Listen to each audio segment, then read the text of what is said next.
Speak again the immortal tale, The Ghost's Touch.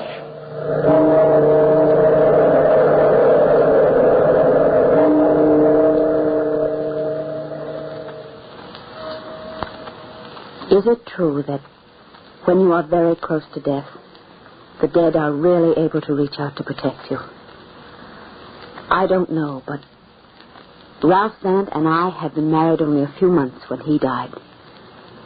We had been so completely and deeply in love that the memory of the happiness we had found is a thing which will always dominate my life. Well, John Stevens, one of Ralph's best friends, had invited me to spend some time with him on the coast where he had a large house. It was in the town where I had first met Ralph. Mrs. Stewart, my housekeeper and companion, went with me, and Paul Weston, another of Ralph's closest friends, was also there. But he lived in his own house nearby. I had been enjoying my stay there immensely. John had not been with us much, but Mrs. Stewart and I enjoyed the park and the beach.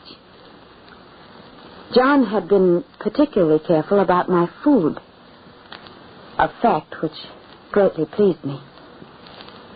One morning, Mrs. Stewart and I had just returned from the beach. We were standing in the great front hall of the house when she brought up something I know had been on both our minds ever since we'd arrived. My, it's quiet in this big old house. Hasn't it been quiet, Mrs. Stewart? You know, I can remember when this was one of the liveliest houses in St. Anne's. And John was one of the jolliest men alive. Sort of gives me the willies, Mrs. Zant. Something kind of brooding here. No one ever around this part of the house. The servants are all way off in the back there. Does that seem strange to you? You know, I thought that maybe I was just disappointed, comparing it with the way I remembered it when Ralph and I were here together. Oh, no, ma'am. There's something funny here. You mark my words. I didn't want to say nothing, hoping not to worry you. But Mr. John has acted so strange, too. He's a lot more thoughtful than he ever was before. And then there's that funny smell. Yes, I've smelled that, too. But I thought it was just my imagination. And the strange way Mr. John looks at you after breakfast, when he gets up so solemn-like and goes up into that room at the head of the stairs. He never comes out again till dinner. So what's in that room anyway, Mrs. Zant? Well, I don't know. It's a study of some sort, I guess, where John's doing some work. You know, yesterday I got hunting for that smell, and I traced it right to that door. I sniffed all around there and tried to decide what it was. I heard something in there, too. What? Mr. John was in there. I could hear him muttering to himself. No words, mind you, just muttering. And every once in a while it sounded as though he was stirring something in the glass. Finally, guess what he said? Oh, Mrs. Stewart, I think you've been imagining things. We're letting ourselves get nervous over something that's probably nothing at all. Well, he said, at last. Now I'm certain this'll work. Just then he came toward the door, so I ran back to my room and shut the door. Well, I don't think he'd mind if we went and paid him a visit. Then we can see what he's doing. I wonder if he's up there now. Oh, my goodness, that startled me. Just the front door. Why, it's Mr. Paul. I can see him through the glass in the door. I'll just let him in. It takes these servants here so long to get from way back where they are. Oh, hello, Mrs. Stewart. Is Mrs. Zant here? Hello, Paul. Come on in. Oh, why, Dorothy. What are you standing there like that for? You look worried, and as though you're just about to do something about it. Well, Paul, as a matter of fact, we were just going up to pay John a visit in his study.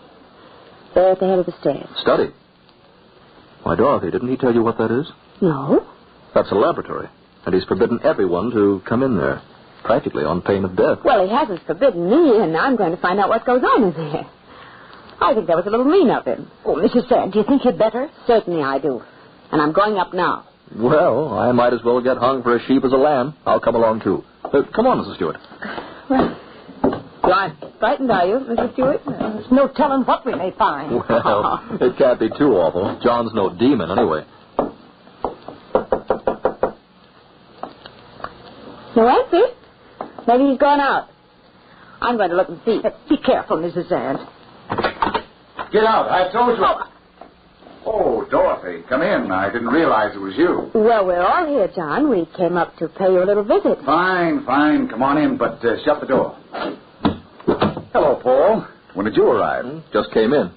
Dorothy said she wanted to come up here. I told her we'd all been forbidden, but she insisted, so my curiosity got the better of me, too. Well, that's fine. I'm really glad you did. This is a good day for me. This is really magnificent. Yes, Dorothy. What do you think of my private domain? Well, it's big enough, I'll say that for it. It's a little frightening. Yeah, don't smell so good to me either. Mrs. Stewart doesn't understand experiments the way we do, does she, Dorothy? No, I don't, Mr. John. After seeing Mrs. Zant fooling with them dangerous chemicals, I don't know as I want to either. Oh. What's that, Dorothy? You? Why, yes, Paul. I've been doing some experiments. Just for fun, mostly, but it does take up my time since I'm alone so much. That's why I think it was so unfair of John not to tell me he had such a wonderful laboratory here. Well, Dorothy, I've been saving that for later, until this experiment is well underway. I've been hoping we might work together very soon. John, what are those tables over there? They look like... They're dissecting tables? Yes, that's what they are. Well, of course, if you're going in for anatomy on the side, I'm afraid you'll leave me way behind. Why, no, my dear, quite the contrary. I had hoped you'd follow right along. I'm sure you will with this new experiment. Well, you've got to tell us now what this experiment is. You've certainly got our curiosity aroused. Now, I'll tell you, of course. I have finally developed a new formula. This is the chemical part, which will eventually make a subject absolutely impervious to pain. That is, I will be able to operate without the use of anesthetics. Perform any sort of operation I wish. How does it work? I feed small doses of a certain formula, a very dangerous one, by the way, to the patient in his food. Dangerous because while he's taking them, the patient occasionally falls into semi-conscious states in which he is very close to death. Then, when a certain stage is reached, there is one more dose which the patient must drink straight, without any other food.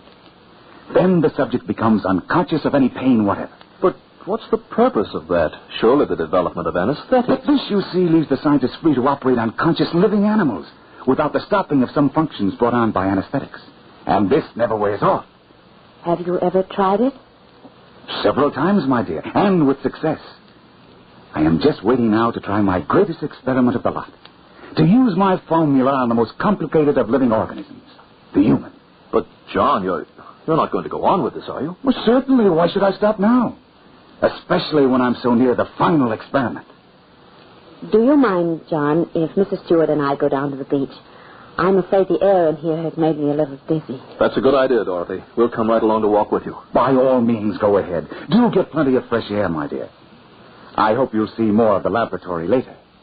Much more. I wondered then what it was in John's look that startled me. Or was it something in his voice? A chill of apprehension made me turn and hurry ahead of Mrs. Stewart out into the cool seashore air. I was sure that John was telling me something, saying something to me alone. And I was afraid even then to let myself believe what I thought it was. Mrs. Stewart and I walked through the little park that lay between the house and the beach. It was a place of many wonderful memories to me, the place where Ralph had first kissed me. We passed the tree where Ralph and I had stood that day, and Mrs. Stewart, bless her, knew what I felt as we came to the spot. She looked at me. These memories aren't going to spoil your visit now, are they, Mrs. Zant? You know, there's a lot of things a person has to live with all her life. Oh, no, Mrs. Stewart. My memories of him wouldn't spoil anything. They're too beautiful. Well, I just thought from the way you were looking over at that tree, the one... You know, I'm going over and touch that tree. Just for luck. I feel as though I need some luck right now. Mrs. Zant. Mrs. Zant. Mrs. Zant. What's wrong? What are you looking like that for? As though you'd seen a ghost. Oh, Mrs. Stewart, Where are you? Mrs. Zant, can't you see me here? But you're looking at me as though you've gone blind. Mrs. Zant. Mrs. Zant. Mrs. Zant. No, I'm not blind. I can see everything. The tree, the grass, the whole park. But you've gone. I can't hear you anymore. I can't see you. Mrs. Stewart! Mrs. Stewart! You remember, didn't you, Dorothy? You're not afraid. Oh, well. You're here. But I can't see you. It seems as though I can feel your hand on mine. But I can't see you. I'm right here beside you, darling. Always beside you. You've been gone so long, Ralph. I'm always beside you. But I haven't seen you. I haven't been with you before. Dorothy. Dorothy, darling. It can't be for long this time either.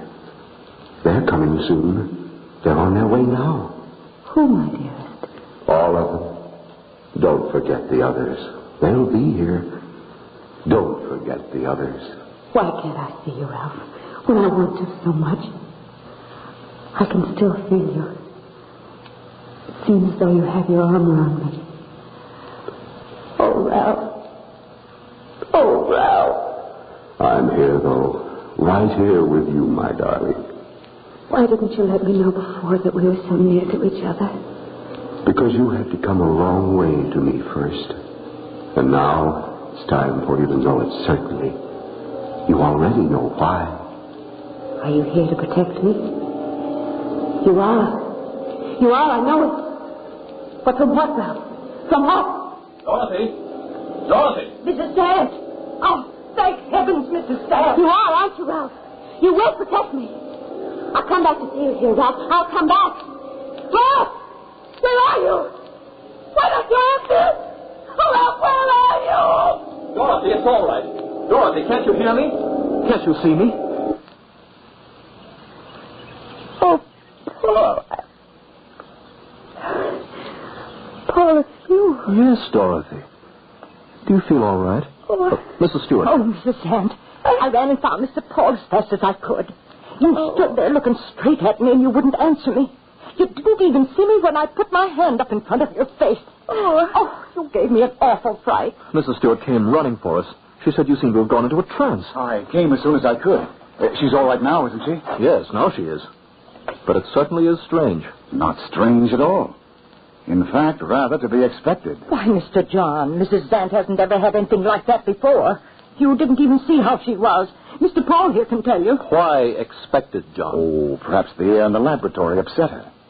Perhaps something she ate. Who knows?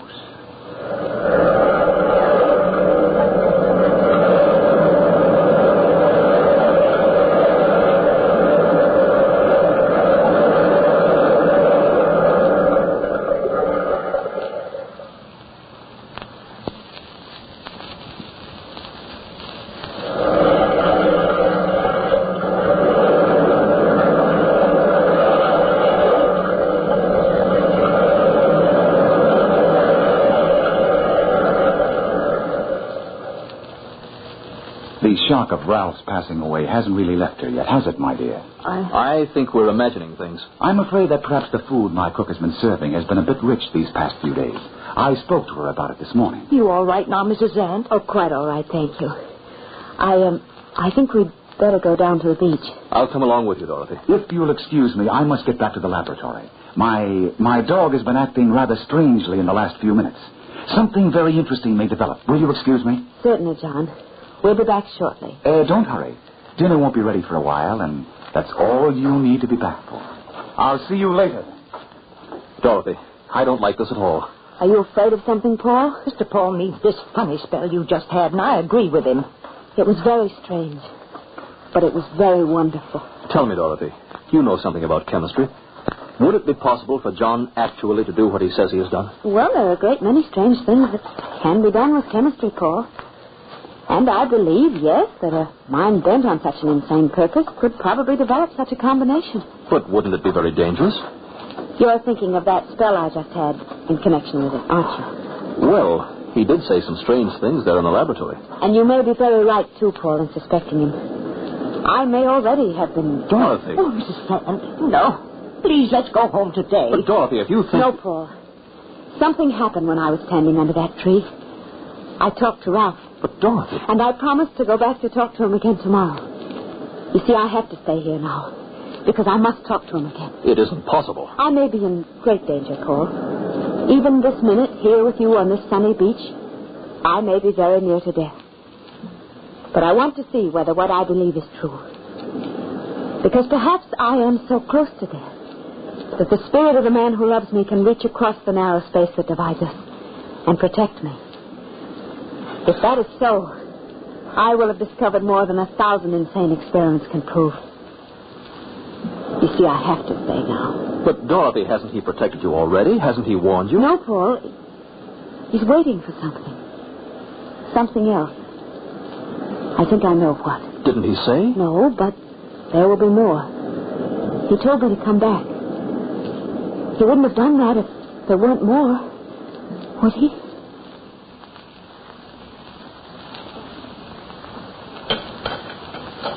Shall I have the main dish brought in? Are you both ready? I think you'll find the dinner very good tonight. Since I spoke to the cook this morning, she... Oh, here it is now. Are you sure you feel well enough to eat, Dorothy? Yes, thank you, Paul. I feel very well now. The afternoon must... Oh, Rogers, I believe you've mixed the plates. That one is for Mrs. Zant. That's all right, John. I don't believe I'll have much dinner anyway. I'm not very hungry. Give Dorothy mine. But I insist. Dorothy's is really quite special. Listen. Oh, listen. Is something wrong, my dear? Oh, No, it was nothing. But, John, does it really matter that much? Perhaps John has had something special prepared for me, Paul. That's very nice of him, and it will be quite all right.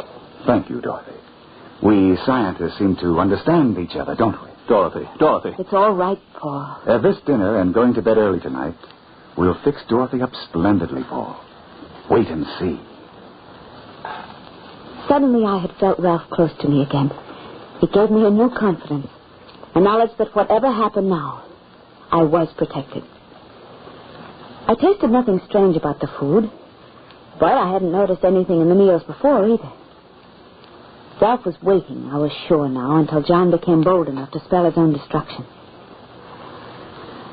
The next afternoon, nothing could have kept me in the house. John had been in the laboratory all morning. And when I looked in, I noticed with a shudder that one of the operating tables was covered with clean white sheets. I went quickly out to the tree where I had been with Ralph the day before. It seemed a long time before I again felt that strange, numb feeling, as though my life had almost left my body. But... Dorothy, my darling, you are here, under our tree. How could I help coming, Ralph, when you promised that we'd be together again today? I didn't promise, my dear. I couldn't promise that much. But remember, my darling, I am always near you. Ralph, where are you? You aren't here anymore. What was that? Let's fight, Ralph. Look. The grass is all beginning to burn and turn brown. Our tree is withering. Ralph! What was that? That great black mass coming toward me. Dorothy. John, where did you come from? I can only see your face staring at me out of that awful darkness. It's all right, isn't it, Dorothy? You're going to be all right. You said so last night. And you know it's true, don't you? What's true? I don't know anything now. Where's Ralph? Oh, John, why are you fighting me this way? Ralph! You're going to be all right now. Aren't you, Dorothy? All right now. You're all right now, aren't you, Dorothy? Oh, it's one of those spells again, Mrs. Zant. I'm frightened. Mrs. Stewart and I came out to walk with you, Dorothy. We found you here again, just standing here, not seeing anything. I'm going to call Mr. Paul. I don't like this. It frightens me. Mr. Paul will know what to do. Shall we go back to the house, Dorothy? You'll feel better in a minute. No, John. Let's just wait here a minute. Mrs. Stewart will be back with Paul. But everything is ready at the house. I have some work waiting. But, John,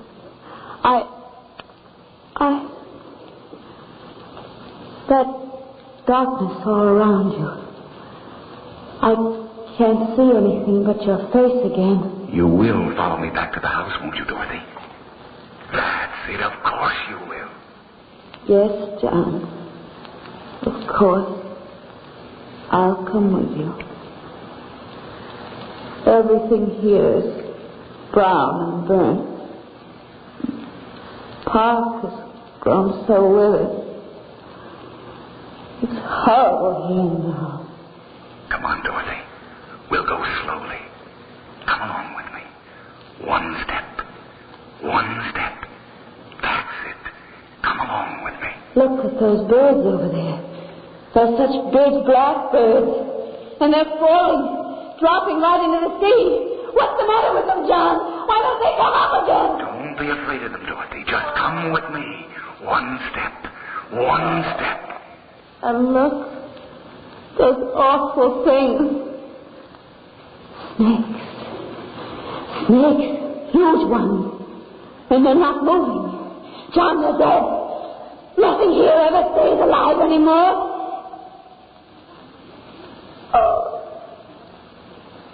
Oh, it's hard. It's hard. It's burning hot. It doesn't matter now, Dorothy. Nothing will hurt anymore. One step. One step. Here's the door. The door to the house. Wait. Wait while I open it. But John, it's open. It's open when it's all dark in there. So dark I can't even see your face anymore. John, where are you? Right here, Dorothy. Come up the stairs. One step. One step. But everything is so confused. I can't find the stairs. I can't find anything. It isn't real. Everything is mixed up. I've lost something. I've lost something I can't remember. We're almost there, Dorothy. One step. One step. I can't remember. It was... Ralph! Ralph! Ralph, where are you? I'm afraid. I'm alone here in the darkness. There's no one here. Even John has gone away now. There isn't any light. Ralph! Oh, Ralph. Oh, Ralph, you are near me. I can feel you here now. I'm not alone. It's near now. It's almost time, my darling. Here, let me hold your hand. I can feel your hand on mine, Ralph, but I still can't see you. It's so dark in here. Come on, Dorothy. The stairs are there. One step. One step. Oh, Ralph, your hand is helping me along. Hold me tight. In here, Dorothy. Right in here. This is where we'll work, isn't it? It's the laboratory, Ralph. This horrible, evil-smelling laboratory. Ralph, I'm afraid. Why don't you speak to me? Now we're all right, Dorothy. Now we'll work together, won't we? I'm thirsty. I'm so terribly thirsty. That heat. The pot is so hot. It's all burned up. I'm thirsty. Here, drink this, Dorothy. Oh. This will cure your thirst. You'll be all right. Nothing will hurt anymore. I'm not afraid now, Ralph. I'm thirsty. Why can't I have a drink? It'll be all right. That's right, Dorothy. Drink this. Let me hold it up to your lips. I'm so thirsty. I'm going to... Don't let go of me, Ralph!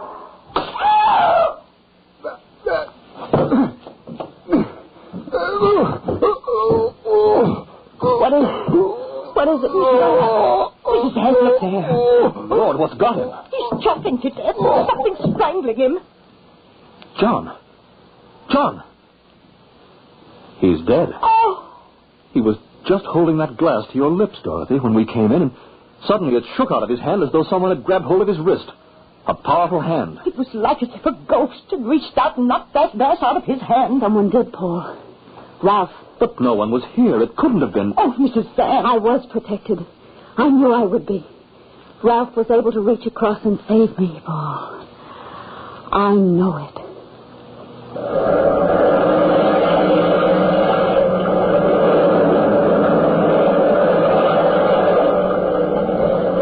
From the time-worn pages of the past, we have brought you The Ghost's Touch. Bellkeeper, toll the bell.